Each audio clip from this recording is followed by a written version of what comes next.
Whatsoever a man soweth, that shall he also reap. Action and reaction are equal to each other.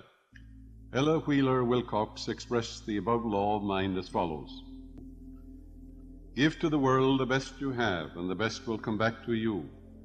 Give love, and love to your heart will flow, as strength in your utmost need. Have faith, and a score of hearts will show their faith in your word and deed. For life is the mirror of king and the beggar. 'Tis just what you are and do. Then give to the world the best you have, and the best will come back to you. To adjust is to fit, adapt, accommodate, regulate, to put in working order. In order to adjust to life, it is necessary that you become a channel through which the life principle flows, freely, harmoniously, joyously, and lovingly. The solution to all your problems is to get acquainted with and use the divine presence and power in your life. Acquaint now thyself with him, and be at peace, and good shall come unto thee. I suggest that each person establish a definite method of working, and that he practice it regularly and systematically every day.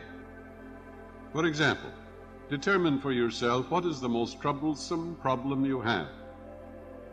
Decide to solve this problem now by realizing that infinite intelligence within you knows the way out. Its nature is to respond to you. It knows only the answer, and the nature of infinite intelligence is responsiveness. That is, your answer is as certain as the rising of the moon tonight. One young man in our audience had experienced a poverty complex for many years and had received no answers to his prayers. He had prayed for prosperity, but the fear of poverty continuously weighed on his mind. Naturally, he attracted more lack and limitation. Your subconscious mind accepts the dominant of two ideas. This is a law.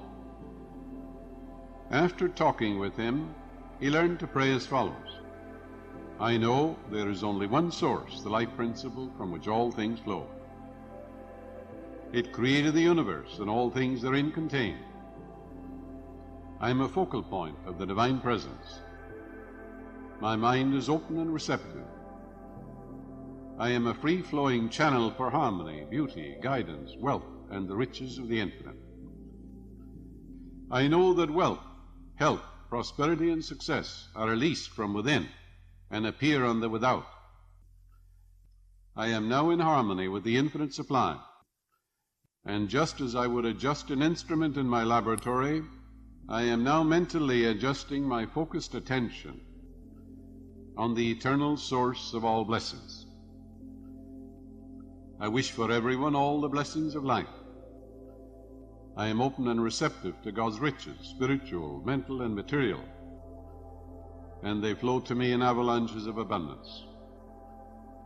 This young man changed his attitude of mind and focused on divine riches rather than poverty, and made it a special point not to deny what he affirmed. In a month's time, his whole life was transformed. He affirmed the above truths morning and evening for about 10 minutes, knowing that he was actually writing down these truths in his subconscious mind, causing the latter to be activated and to release the hidden treasures. Whatever you impress on your subconscious mind is expressed on the screen of space, and your conscious mind is the pen, P-E-N, the thinker, and what you think and feel comes to pass. Aristotle said, resistance is the cause of every monstrosity. A monstrosity in the body could be a growth, a tumor, or a lesion, or any other abnormal condition. A woman was resenting and hating her ex-husband. In addition, her physician told her she had developed a serious lesion. She was resisting the free flow of the life principle, which flows as harmony, beauty, joy, and love. In other words, the life more abundant. She was blocking the infinite healing presence. She finally realized what she was doing and came to a clear-cut decision to pray as follows: I surrender my husband to the God presence completely. Whenever he comes to my mind, I affirm, God's love fills your mind and heart. Then she adjusted her mind to the infinite healing presence and claimed frequently, "The infinite healing presence which created me from a cell knows all the processes and functions of my body. It knows how to heal, for I am the Lord that healeth thee, and this healing love fills my mind and heart, and I am made whole and perfect." At the end of 3 weeks she returned for another examination by her doctor, and the lesion had disappeared. Divine love dissolves everything unlike itself. There are people who resist the weather, new ideas, the headlines of the newspapers, and even their neighbors. There always seems to be friction in their mental and physical relationship. Happy is he who trusteth in thee. Adjustment takes place in your own mind when your thoughts are harmonious, peaceful, loving, and based on eternal verities. In other words, when you get along with yourself, you will be able to get along with others. If your habitual thinking is based on resentment, fear, ill will, hostility, self-condemnation, you will project your hostility and animosity onto others, and you will experience very poor relationship in your business, home, or professional work.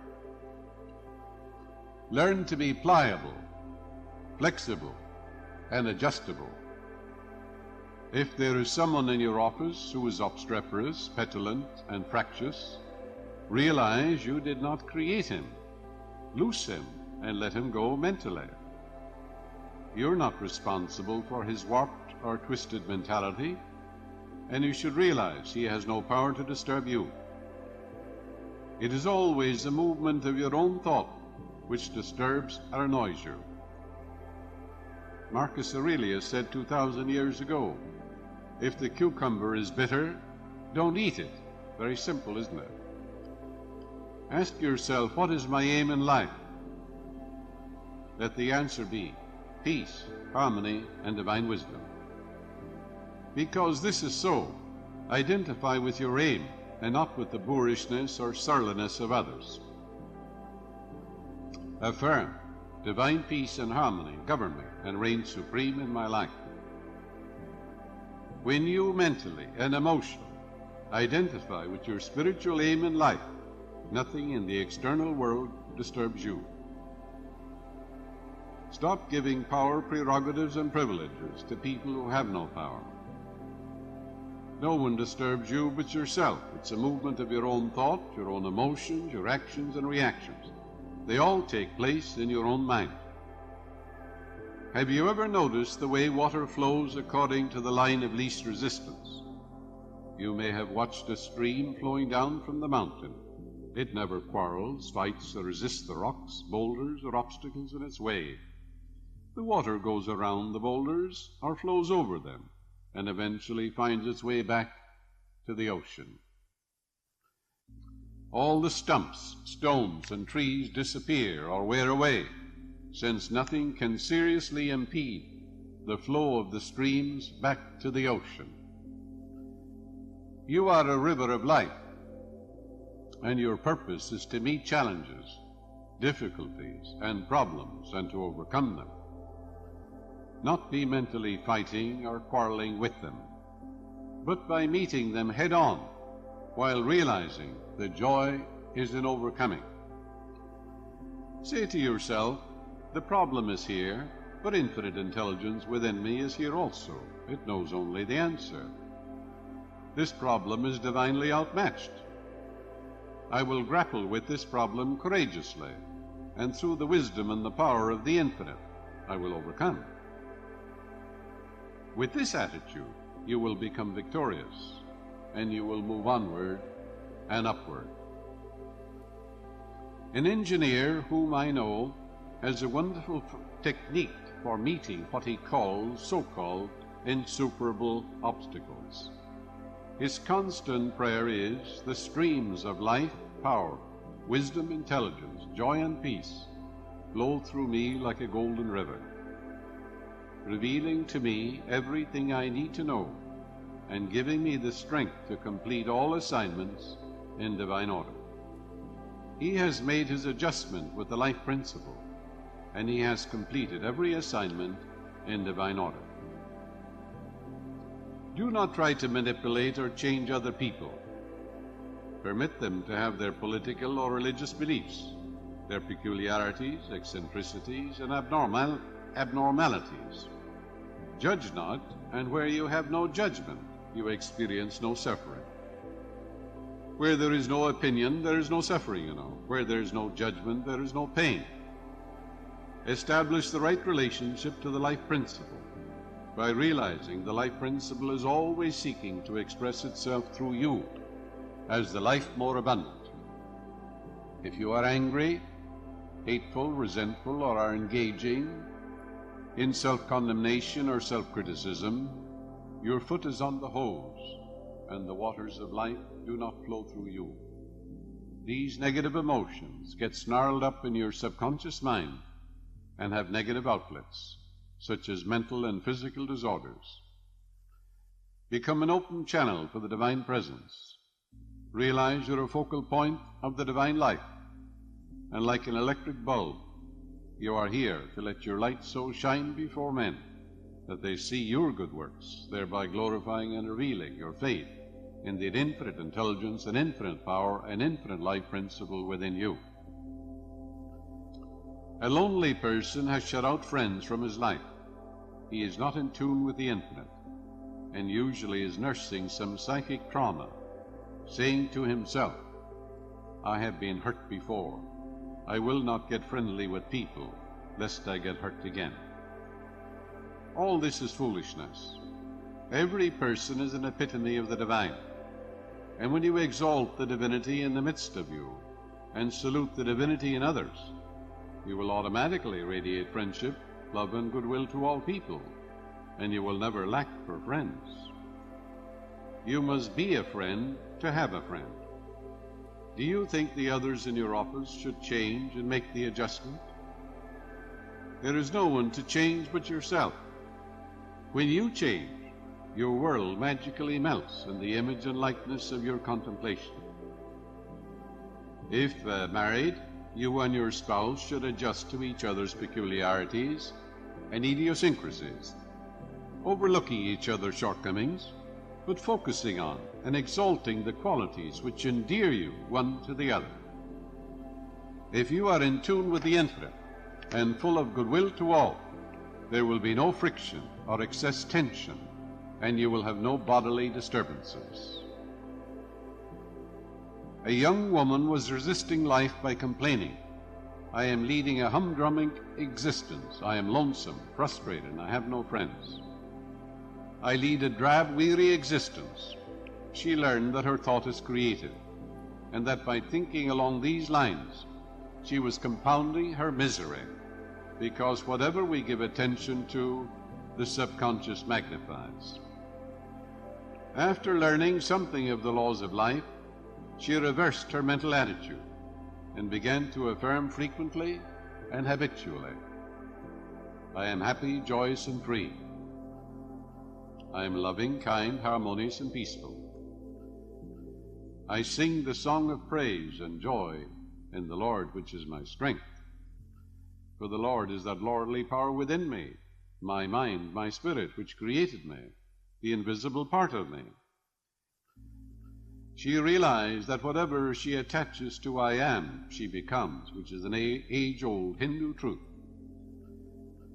Whatever you attach to I am, you become. You can say, I'm poor, I'm deaf, I'm no good, I'm a flop, I'm a failure. You'll become all these things. On the other hand, you can say, I'm illumined, I'm inspired, I'm successful, I'm happy, joyous, and free. Feel it, believe it. She made a habit of affirming the above wonderful truths. Her whole life was changed from her former so-called drab existence to fullness of life, including marriage to a young dentist, a new home, plus a new perspective and a new insight into the wonders of that infinite life principle within her. Let us have a meditation now. Know that the light dispels darkness, so does the love of the good overcome all evil. Love and hate cannot dwell together. Love casts out fear. Turn the light of the infinite upon all fear or anxious thoughts in your mind, and they flee away. The dawn, the light of truth appeared, and the shadows, fear and doubt, flee away. No, divine love watches over you, guides you, makes clear the path for you. Realize you're expanding into the divine. Divine love surrounds you, unfolds you, and enwraps you. Divine love goes before you today and every day, making straight, joyous, and glorious your way. There is a miraculous healing power within you, which made you. This infinite healing presence is flowing through you now, vitalizing, energizing, cleansing, purifying your whole being, so that your whole body dances to the rhythm of the eternal God.